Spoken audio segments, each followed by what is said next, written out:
Our next speaker, Rotarian Chetan Dedhia. He is a chemical engineer and the CMD of the Othello Group, which deals in residential and commercial spaces. A wildly renowned technocrat, he has more than 18 years of experience in real estate development and also 10 years in the experience in projects engineering and execution in the chemical and food and pharmaceutical industries.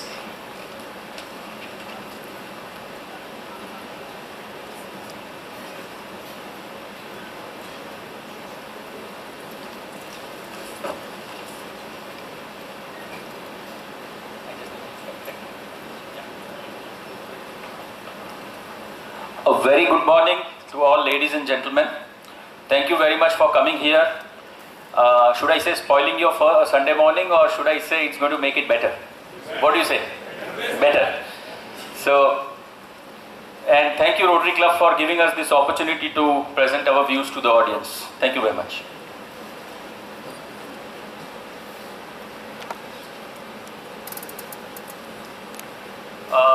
Before I start, I have a question to the audience and to all the members here. What do you feel? Is it going to be a boon or a ban? Demonetization, post-demonetization situation, what is your view? You can raise your hands and all in favor of boon and all in favor of ban. Then is there a need for me to say anything more? Well, let me raise my hand here, because there are very few okay, on the other for side. select few I do need to.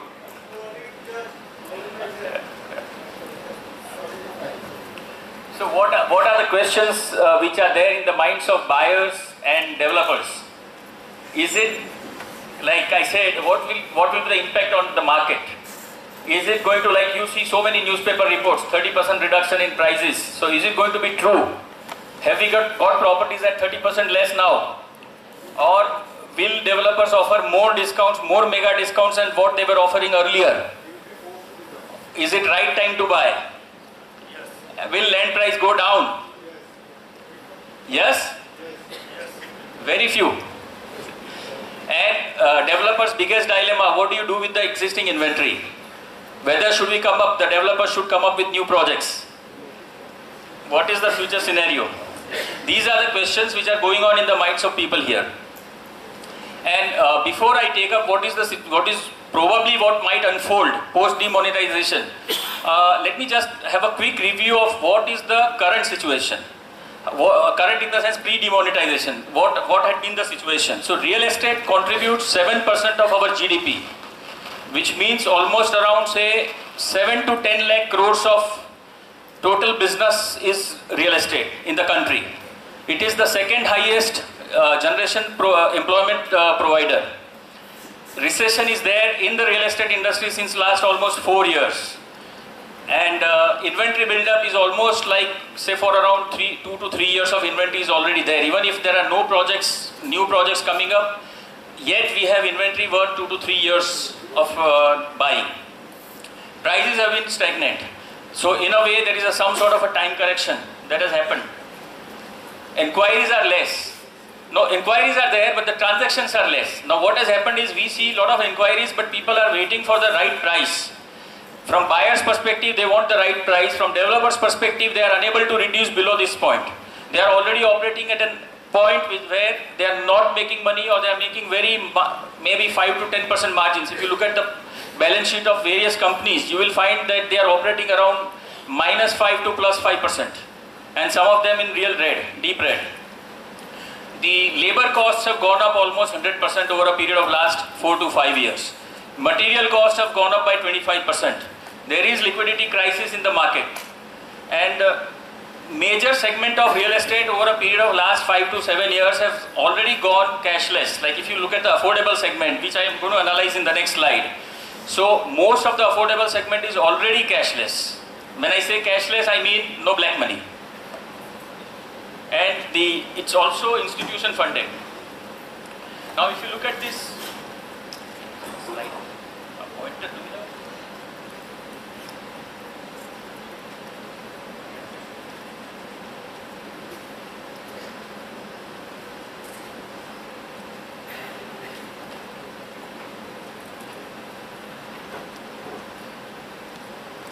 Yeah. look at this graphical representation, now this does not reflect the actual size of the market. I'm just not actual numbers, but I'm just reflecting. See, major market is residential. In the real estate segment, if you look at the total volume, major volume comes from the real estate residential segment, and out of that again major volume is from the affordable segment, and followed by, yeah, this is better, followed by commercial segment, and then land, and we do have hotels and hospitals and industrial market also, but that I am not covering considering the shortage of time here. So if you look at the cash component, that was like approximately, I am not saying that this is the exact figure, but the kind of cash which was probably involved prior to demonetization could be something like this, what is shown here. Now this cash component post demonetization, we are expecting that it will not be there. But is that going to impact price? That is a big question. Because market media reports, if you go through, so many media reports say that price will go down because cash is going down. Will it really happen?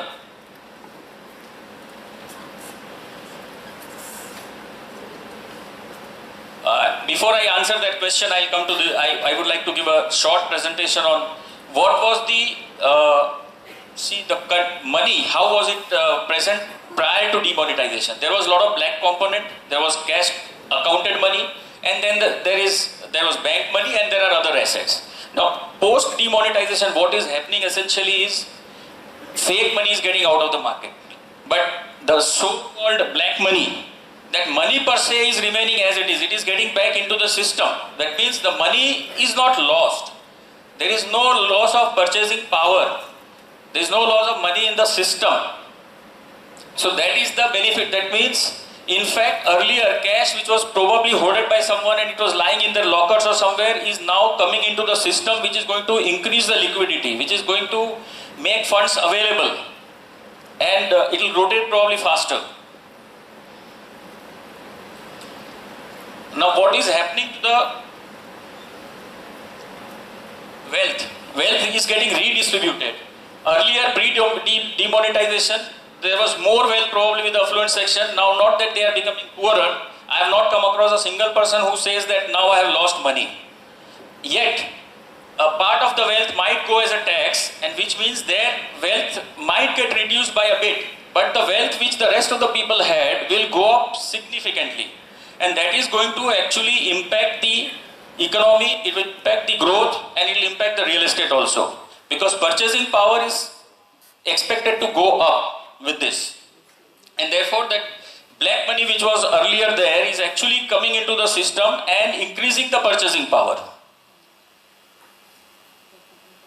Now, this is an important question.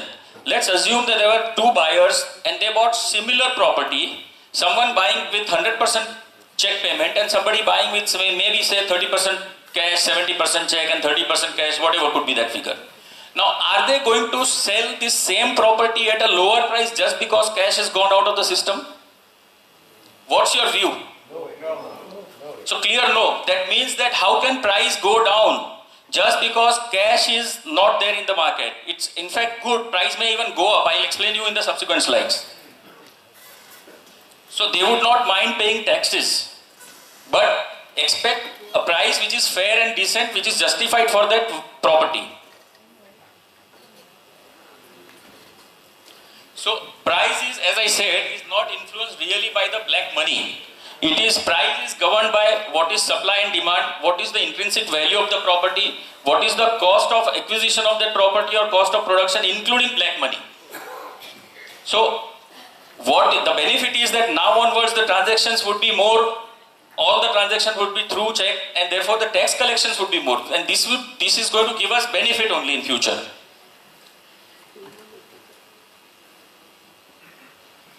So what has happened post demonetization? See, transparency is expected to go up significantly, not a notch better, but significantly. It's a big transformation that is occurring in the country. Liquidity is expected to go up significantly. Pumping in of maybe 5 to 10 lakh crores of money into the banking system is going to make a difference. Just imagine when we talk about a 25 basis point reduction in CRR and people go gung-ho saying, oh, this is going to make a big difference. Now we are talking of what level of liquidity improvement, significant, which probably will unfold over a period of time.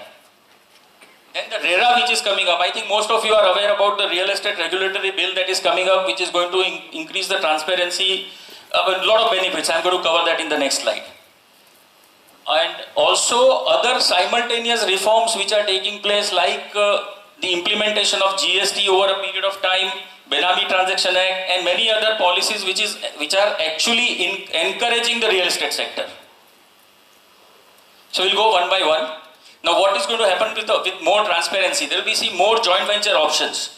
Earlier what used to happen was there would be some partners coming up together and then forming a company and doing some real estate project. And there was lack of trust, let me say, not only between the developers and the buyers, but I would say even within developers community also. Because you would partner with someone whom you can trust. And only because there are some cash components in some projects, not all. I don't want to say that real estate operates with cash components only, not at all. That one must remove from their mind. But whatever cash components were there, it was leading to lack of transparency. So now, even a foreign investor would not mind coming up with for a JV. Market size will go up because we know there are many buyers who would like a transparent market. They do not like all this hanky-panky stuff. And it's going to be more organized business, and it's going to provide peace of mind to all the buyers and sellers, everybody, all stakeholders. It's going to bring in a lot of FDI funding, and this is going to be significant because I think people are waiting, and they are waiting to just come to India. India is, in spite of whatever we say, India is one of the fastest growing economy in the world, and people from the Western countries want to invest in India. And only thing that has been stopping them from investing in India is lack of transparency, lack of trust. They do not know at what price the developer is buying land, what is being conveyed correctly, and at what price developer is selling the property. So now that is going to go through a sea change. Institutional funding is also going to expect. See, earlier prior to demonetisation, there was one more issue which developers have always been facing, is the availability of cheaper funds. Lands were not funded. So, and it's a capital intensive industry, and therefore all these whatever right or wrong money was coming into the real estate.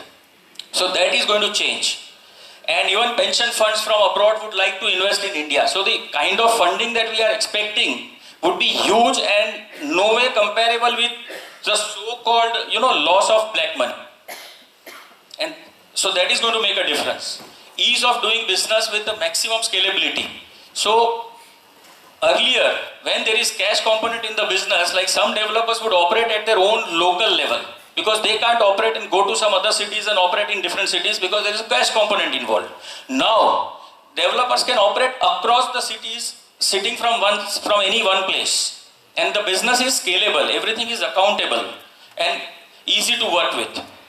And there will be many more new players who would come into real estate sector. They would be interested in buying land, they would be interested in buying properties also, they would be interested in getting into the development business because real estate development is one of the major industries contributing to the GDP.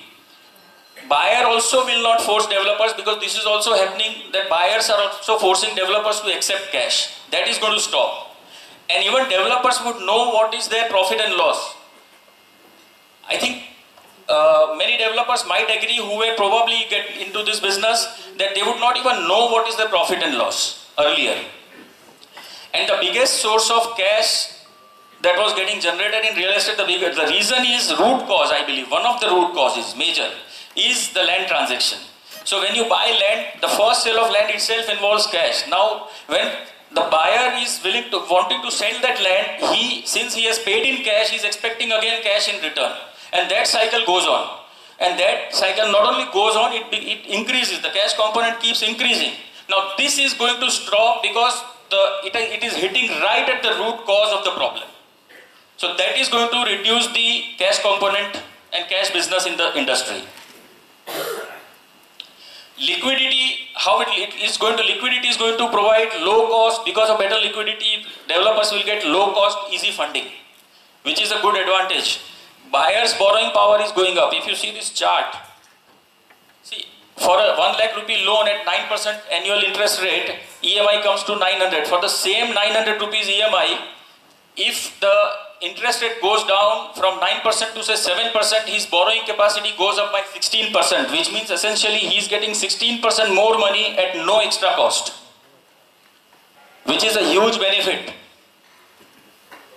Purely, I think, because of demonetization and availability of money in the market. And even overall purchasing power will go up, and which is going to improve the economy of the country, and when economy improves, real estate improves along with it. It goes in tandem. And we also expect diversion of senior citizen funds and other funds, because the rates now offered to senior citizen funds and other funds would be lower than what they were in past. And that means they will look for avenues which will give them better returns. So there is possibility of diversion of funds also. 7th pay commission also, because of the pay changes, probably more than 1 lakh crore of rupees are expected to be coming into the market, and which is going to propel the economy. Affordability of poorer sections is going up because of post-demonetization, the situation, current situation. And aspiration to upgrade is always there prior to demonetization, post-demonetization. Everybody wants to upgrade. Someone who is homeless is looking for at least a weaker section home, a low-cost home. Somebody who is in a low-cost home is planning to move to a better home, affordable home. Someone in affordable home is planning to move to a premium segment home, and so on and so forth. So this aspiration of the people to move to better and better and better home is almost there, continuous throughout their life. So if purchasing power goes up, then these residential markets are expected to do very well, and buoyancy will remain. And what is the effect of RERA now? Because of RERA now, since RERA and other GST reforms are going on simultaneously, concurrent, I think I should also emphasize on that, because that is going to impact the situation post-demonetization. Real estate industry, which was so far a very unregulated industry and everybody was getting in and doing whatever he was finding it comfortable, is now totally going to stop. Come February or March, and then every real estate developer is required to register with the authority. Every real estate developer is required to declare all the details. Everything would be available in the government websites, and therefore the transparency will go up tremendously. There are huge penalty provisions for non-compliances, and the best part is that real estate developer cannot divert his funds from one project to any other project, which means the timely delivery of the projects are assured much better than what it was in past. And it's going to instill confidence in the buyer's mind also. So, and because of again RERA, we expect more foreign direct investments. Speculations will go down. Earlier, like, there used to be investors who would say, okay, I'm investing in 50 flats. Now that is going to go down, because we'll have more and more real buyers, though Baroda has never faced this problem, because Baroda always had real, genuine buyers. But in markets, Mumbai or Delhi markets, you would find a lot of investor buyers who would be buying in plenty, looking for a very fast rise in a period of 1 year or 1.5 years. So those people would be out of market. So speculations would be less. Even from developers' perspective, they will get timely fund from buyers, because buyers are also equally bound to make payments in time and comply with the requirements. And overall, we expect industry to consolidate. Now this GST, Benami Transaction Act and other policies, that is also going to make a big difference to the real estate sector. It will be more level playing field, because everyone buys through the same system. Everyone's cost of construction would be by and large the same in terms of their purchasing cost, because earlier purchasing was done through different means, and that was costs were different for different buyers, different developers. There would be higher tax compliances. There would be more increased cost of construction because of the implementation of various regulations. But funding would be easier. Income tax and service tax exemptions are already there for poorer sections of the society. 100% income tax exemption is there. 100% service tax exemption is there for properties which are which are meeting certain specifications. Credit linked subsidy scheme is already introduced by the government, which is giving credit to the tune of 2.5 lakhs to the customer for the first time home buyer. And Homes for All by 20222 by our government is a policy decision. So government wants that everyone should have his own house, and that is not possible without real estate sector doing well. Nobody is going to do business with losses. So what are the short-term price correction drivers? Now post-demonetization, there is a lot of panic, there is a lot of fear, there is a lot of uncertainty in the minds of people, and people don't know. So a lot of people have taken wait and watch kind of a decision. and a lot of people are taking panic-driven decisions. That just because something has happened, so now real estate is going to go down and let's sell or let's buy. But so that is one thing which is driving the current real estate market.